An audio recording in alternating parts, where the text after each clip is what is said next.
Now, I've done a lot of videos on the importance of potassium, but I have not focused as much on sodium. So in this video, we're going to talk about the importance of salt. In fact, I'm going to give you 7 warning signs that you may be salt deficient. And of course, the biggest way you get sodium is with just salt. So we're going to be focusing on salt in this video. Why would someone be deficient in salt? Well, they don't eat salty foods, right? They're told they're salt sensitive or they have high blood pressure, so they don't consume much salt. Maybe they're going through a lot of stress. The more stress you go through, the more salt you actually need. Let's say it's hot out, right? Or you're sweating, you're going to lose salt. Now, some professional athletes that are working out hardcore in the summer can lose up to 6 grams of sodium just in 1 hour. So when we're exercising, sweating, we can lose a ton of sodium as well as chloride, right? There's some reports that show that we lose even more chlorides than we do sodium. Okay, here's another one.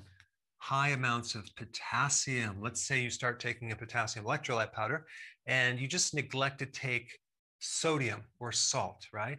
Well, that's going to throw you off because anytime you look at salt or especially sodium, you want to look at it in a balanced state, okay? Not as an individual mineral, because when you increase the opposing mineral that's usually connected with it, like potassium, you can actually increase it or decrease it depending on what you do to potassium.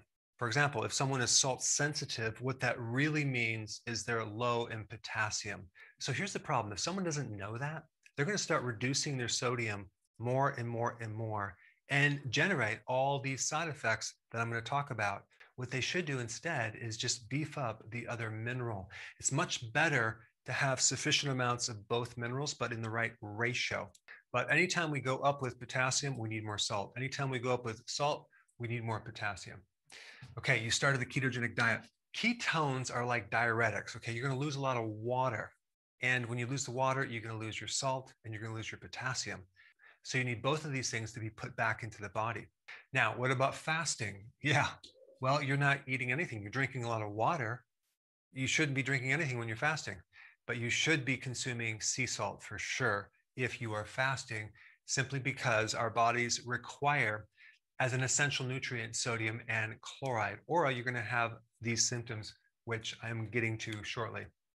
Now, if you drink coffee, let's say you drink 4 cups of coffee in a day, you'll lose a half a teaspoon of salt because caffeine depletes sodium, which is interesting. Maybe you want to add a little salt in your coffee.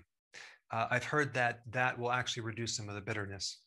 Okay, drinking too much water. I've done videos just on this topic. If you haven't seen those, this would conflict with what you've been taught, that we need to drink a lot of water. Everyone knows this. But the question is, what happens when we drink too much water? Well, guess what? We're going to flush out the electrolytes, especially sodium chloride. There's people that have even died by drinking too much water. It's called hyponatremia because you're diluting sodium. So you want to drink when you're thirsty, and there's no problem drinking a good amount. Just make sure you also add the sea salt with it. Okay, so these are the reasons why someone's deficient. The key is balancing your salt instead of just restricting your salt or adding more salt. Make sure you add the opposing mineral potassium. If you're salt sensitive, add potassium. What does salt do? Well, it regulates your fluids. It helps you make hydrochloric acid because sodium chloride makes hydrochloric acid, okay? So if you're low in HCl, let's say you have heartburn or indigestion especially, you might need to beef up your salts.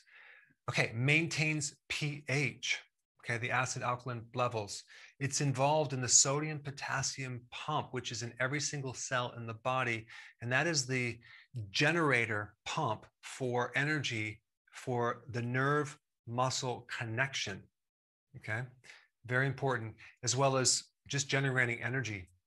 Helps glucose absorption. And lastly, it helps hydrate you.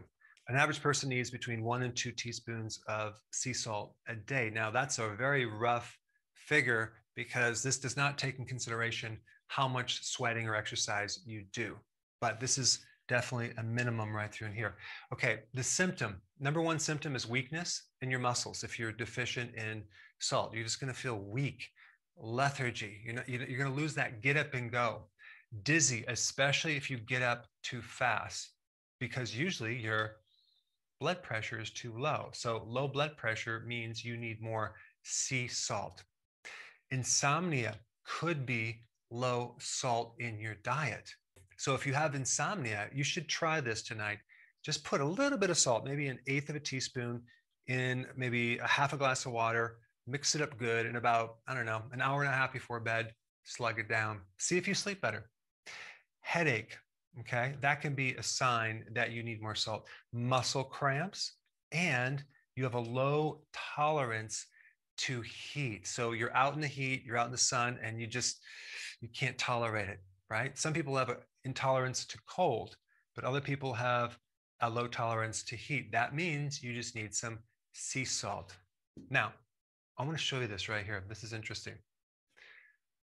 Of course, you already know this, that sea salt is better than table salt, right? I don't need to go into that. But what is sea salt? Sea salt is concentrated seawater. And an average sea salt is between 98 to 99.8% sodium chloride.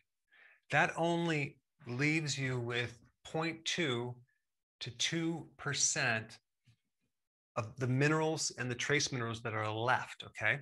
But I want to bring up a chart on a product that I recommend, that I actually take. I put it on my food, that is very different than regular sea salt, okay? It's called Baja Gold Sea Salt, and I put a link down below. And what's unique about this sea salt is it has 77.5% sodium chloride, which leaves room for a lot of other minerals and trace minerals. In fact, it leaves 22.5% room for all these other minerals. So now look at the other ones down below. Like True Salt is 99.9, Cargill Purified Sea Salt Untreated is 99.9, Morton's Natural Sea Salt 99.9.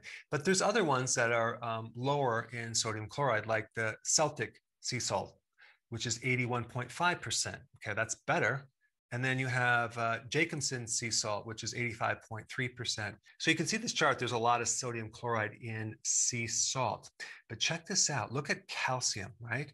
Baja Gold Sea Salt is 4,490 parts per million compared to the other ones, like Celtic Sea Salt is only 1,500 parts per million. And look at Cargill Purified Sea Salt, it's like only 30 parts per million. Now look at potassium. 6,000 parts per million for the Baja.